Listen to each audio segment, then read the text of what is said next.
जब भी हम किसी बैंक में अपनी एक फिक्स डिपॉजिट खुलवाते हैं तो फिक्स डिपॉजिट खुलवाते समय ही फिक्स डिपॉजिट की जो टेन्योर है उसे हमें सिलेक्ट करना पड़ता है। 1 साल, 2 साल, 10 साल, 7 दिन, 10 दिन, जो भी टेन्योर है उसे हमें सिलेक्ट करना पड़ता है। जो भी टेन्योर हम सिलेक्ट करते हैं उस टेन्योर के हिसाब से बैंक हमें इंटरेस्ट रेट प्रोवाइड करती है और उस इंटरेस्ट रेट पर जो भी इंटरेस्ट मिलती है उस इंटरेस्ट को मिलाकर हमारी प्रिंसिपल अमाउंट के साथ मैच्योरिटी के समय हमें दे दिया जाता है एज ए मैच्योरिटी अमाउंट। लेकिन अगर हम अपनी समय सीमा पैसे पहले यानी कि जो मैच्योरिटी है उससे पहले ही अपनी फिक्स डिपॉजिट को तुड़वा देते हैं तो उसे कहा जाता है प्री मैच्योर विड्रॉल। और प्री मैच्योर विड्रॉल करने पर अलग अलग बैंक हमसे अलग अलग pre mature withdrawal penalty charge करती है। आज की वीडियो में चलिए बातें कर लेते हैं भारत की largest public sector bank state bank of India, Punjab national bank, HDFC bank या फिर ICICI बैंक की pre mature withdrawal penalty charges के बारे में।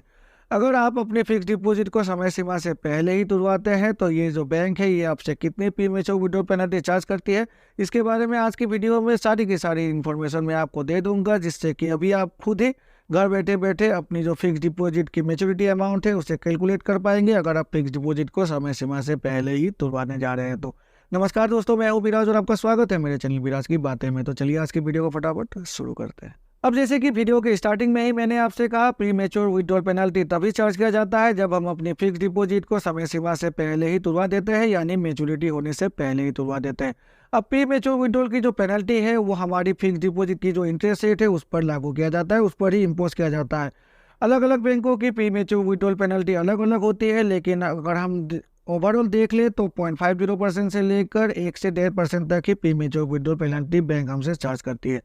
अब जब भी हम अपनी प्री मैच्योर विड्रॉल पेनल्टी को कैलकुलेट करेंगे तो यहाँ पर दो फैक्टर को हमें ध्यान में रखना पड़ता है। एक, जो ओरिजिनल फिक्स डिपॉजिट खुलवाते समय हमने जो टेन्योर सिलेक्ट किया था उस समय जो इंटरेस्ट रेट उस टेन्योर पर दिया गया है, और जो जिस समय हम अपनी फिक्स डिपॉजिट को क्लोज कर रहे हैं उस टेन्योर पर जो उस समय इंटरेस्ट रेट दिया जा रहा है, ये दोनों ही बातें यहाँ पर हमें ध्यान में रखनी होती है। अब मैं एग्जांपल देकर आपको समझा देता हूँ। मैंने किसी बैंक में अपनी एक फिक्स डिपॉजिट खुलवा रखी है और उस फिक्स डिपॉजिट को मैंने 2 सालों के लिए खुलवाया था। अब मैंने जो 2 सालों के लिए उस फिक्स डिपॉजिट को खुलवाया था तो उस समय 2 साल की इंटरेस्ट रेट थी 7%।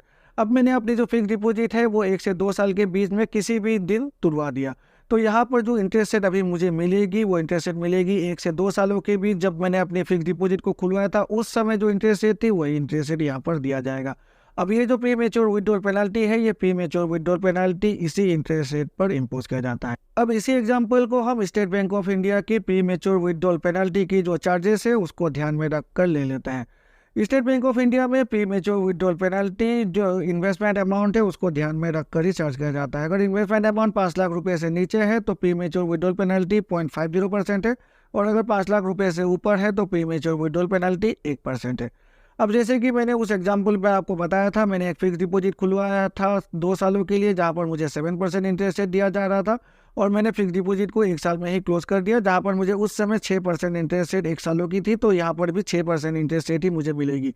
अब अगर मेरी इन्वेस्टमेंट अमाउंट 5 लाख रुपए से नीचे है तो यहाँ पर स्टेट बैंक ऑफ इंडिया मुझसे 0.50% जो मेरी 6% की इंटरेस्ट रेट है उससे डिडक्ट कर लेगी, मतलब मुझे जो फाइनल इंटरेस्ट रेट मिलेगी वो मिलेगी 5.50%। और अगर वही मेरी इन्वेस्टमेंट अमाउंट अगर 5 लाख रुपए से ऊपर है तो यहाँ पर जो 6% है उससे ठीक 1% जो स्टेट बैंक ऑफ इंडिया है वो यहाँ पर as a premature withdrawal penalty हमसे डिडक्ट कर लेगी। तो जो एक्चुअल इंटरेस्ट है मुझे मिलेगी वो मिलेगी 5%, तो मेरी इन्वेस्टमेंट अमाउंट पर मुझे 5% के हिसाब से ही इंटरेस्ट यहाँ पर दे दिया जाएगा। तो यहाँ पर काफ़ी कुछ सिंपल है, लेकिन अगर इसे हम उल्टा कर देते हैं, जब भी मैंने फिक्स डिपॉजिट खुलवाया था उस समय मुझे जो इंटरेस्ट रेट दिया जा रहा था वो 6% दिया जा रहा था 2 साल की टेन्योर पर, लेकिन जो 1 साल की टेन्योर थी उस समय वहाँ पर इंटरेस्ट रेट ज़्यादा थी, यानी कि 7% थी। उल्टा मतलब 2 सालों की टेन्योर पर 6% थी और 1 साल की टेन्योर पर 7% थी। तो इस सिनेरियो में भी जो भी इंटरेस्ट रेट सब कम है उसी इंटरेस्ट रेट में से ही premature withdrawal penalty charge किया जाएगा। मतलब चाहे मैंने 1 साल में ही अपनी फिक्स डिपॉजिट क्यों ना तुड़वा ली हो, लेकिन 7 और 6 में से 6% ही कम है, तो 6% में से ही जो प्री मैच्योर विड्रॉल पेनल्टी है वो बैंक हमसे चार्ज करेगी। तो ये भी आपको ध्यान में रखनी है, क्योंकि ऐसा बहुत सारे लोग शायद सोचते होंगे यहाँ पर ज़्यादा टेन्योर पर कम इंटरेस्ट रेट मुझे दिया जा रहा था, कम टेन्योर पर ज़्यादा थी, तो कम टेन्योर पर ही तुड़वा देने पर मुझे ज़्यादा इंटरेस्ट रेट मिलेगी, लेकिन ऐसा नहीं है। जो भी इंटरेस्ट रेट कम होगी उसी इंटरेस्ट में से ही यहाँ पर pre mature withdrawal penalty bank हमसे चार्ज करेगी। तो ये काफ़ी एक इम्पोर्टेंट फैक्टर है जिसको आपको ध्यान में रखनी है। स्टेट बैंक ऑफ इंडिया की जैसे मैंने आपसे कहा, फिर जो ये प्री मेच्योर विड्रॉल पेनल्टी है फिक्स डिपॉजिट की वो है 0.50% से लेकर 1% तक। वही अगर हम पंजाब नेशनल बैंक की बातें करें तो प्री मेच्योर विड्रॉल पेनल्टी 1% है। यहाँ पर इन्वेस्टमेंट अमाउंट की कुछ भी लिमिट नहीं सेट किया गया है। अगर आप प्री मेच्योर विड्रॉल करते हैं तो 1% आपकी जो प्री में जो इंटरेस्ट रेट है उससे डिडक्ट कर दिया जाएगा। और वही अगर HDFC और यहाँ पर हम ICICI बैंक की बातें करें तो वहाँ पर भी 1% ही प्री मेच्योर विड्रॉल पेनल्टी है। अब एक बात आपको और ध्यान में रखनी है, अगर आप अपनी फिक्स डिपॉजिट को 7 दिन से पहले ही तुड़वा देते हैं तो उस सिनेरियो में ना तो आपको कुछ भी इंटरेस्ट मिलेगा और साथ में आपकी जो प्री मेच्योर विड्रॉल पेनल्टी है वो भी चार्ज किया जाएगा। तो यहाँ पर आपकी प्रिंसिपल अमाउंट से ही पैसे काट लिए जाएंगे। तो ये भी आपको ध्यान में रखनी है।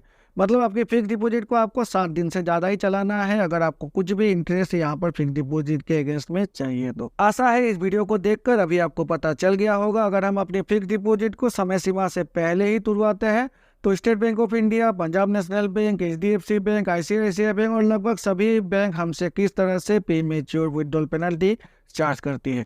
अगर आपको इस वीडियो को देखकर कुछ भी नया इन्फॉर्मेशन मिला होगा तो मेरे चैनल को लाइक और सब्सक्राइब करें। सब्सक्राइब करके बेल आइकन को प्रेस करें जिससे कि मेरे ऐसे नए वीडियो की नोटिफिकेशन तुरंत आपके पास मिल जाया करेगी। तो चलिए मिलते हैं अपने अगले वीडियो में, तब तक के लिए goodbye and take care.